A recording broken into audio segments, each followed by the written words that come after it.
Singapore tightens foreigner hiring norms, Indian techies likely to be hit. Singapore continues to tighten the work permit process for foreign employees.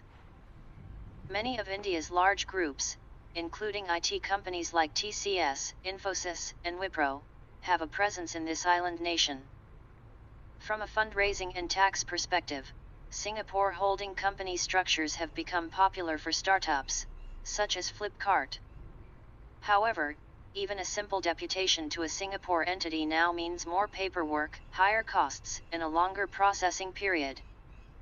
Singapore's Ministry of Manpower, MOM, looks into the sponsoring company's recruitment process.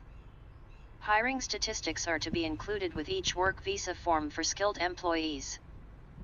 The details required are the number of Singapore citizens, permanent residents, non-Singaporeans having permanent right to stay, and foreigners in the 4 distinct phases in a job application process like applications received, interviews conducted, offers made, and final hire figures. While advertising in a designated job database to access local Singapore talent was a protectionist measure introduced a few years ago under the Fair Consideration framework, its ambit has now been broadened. Many of these steps are against the Free Trade Agreement, FTA, say immigration and industry experts. Skilled foreign professionals can work in Singapore under an Employment Pass, EP, which is a work visa. They need to have acceptable qualifications and be paid at least 3,600 Singapore dollars, $, per month, which translates into Rs 1.6 lakh approximately. The minimum salary threshold has been increasing over the years. In 2014, it was $3,300 per month. Most Indians are sponsored by their employer under the EP route. The S-Pass is another route available for mid-level skilled staff. Here, the salary threshold stands increased from January 1, 2019 to $2,300 per month, or Rs 1 lakh approximately, from the current $2,200 per month. From July 1, 2018, the 14-day job posting requirement for EP applicants will be expanded to cover companies with at least 10 employees or positions earning less than $15,000 a month. Fragomen, a global firm specializing in immigration laws, states, since currently, only companies with more than 25 employees or positions paying a fixed monthly salary of less than $12,000 per month, were required to post a job advertisement for positions offered to EP applicants. The new rule will require more companies to adhere to the pre-EP application steps. This requirement is expected to hit hard smaller entities, such as startups, which have a tiny presence in Singapore.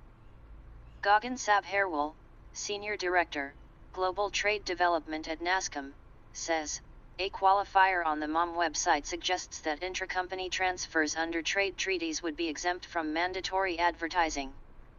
But, it further states that it would be preferred if they still went through the advertising route, which makes it more or less mandatory.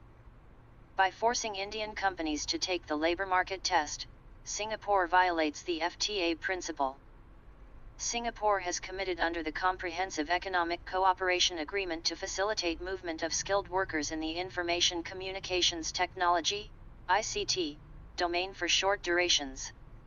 However, there is no separate visa category available for this purpose and Indian ICT companies have to apply for EPS.